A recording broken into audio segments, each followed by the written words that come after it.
ಕರ್ನಾಟಕದಲ್ಲೂ ಭಾರೀ ಮಳೆಯಾಗುವ ಎಚ್ಚರಿಕೆ. ಹವಾಮಾನ ವಿಜ್ಞಾನಿ ಸಿಎಸ್ ಪಾಟೀಲ್ ಈ ಬಗ್ಗೆ ಹೇಳಿಕೆಯನ್ನ ಕೊಟ್ಟಿದ್ದಾರೆ. ಜೂನ್ 8ರಿಂದ 12ರ ತನಕ ವ್ಯಾಪಕ ಮಳೆಯಾಗುತ್ತೆ. ನೈಋತ್ಯ ಮಾನ್ಸೂನ್ ಕರ್ನಾಟಕವನ್ನ ಪ್ರವೇಶಿಸಿದೆ.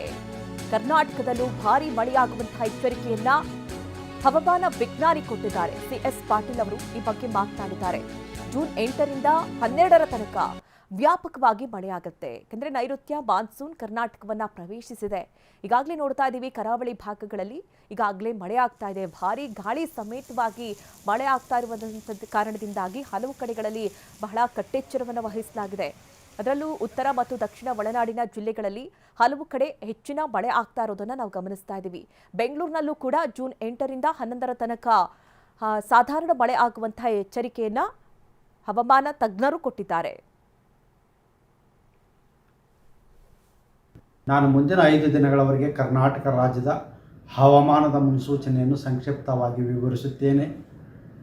ಇಂದು ಕರಾವಳಿ ಜಿಲ್ಲೆಗಳಲ್ಲಿ ವ್ಯಾಪಕವಾಗಿ ಮಳೆಯಾಗಿದ್ದರೆ ಉತ್ತರ ಹಾಗೂ ದಕ್ಷಿಣ ಒಳನಾಡಿನ ಜಿಲ್ಲೆಗಳಲ್ಲಿ ಹಲವು ಕಡೆ ಮಳೆಯಾಗಿದೆ.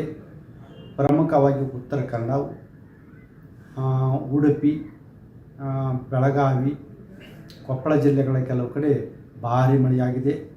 ನೈಋತ್ಯ ಮಾನ್ಸೂನು ಕರ್ನಾಟಕವನ್ನು ಪ್ರವೇಶಿಸಿದೆ.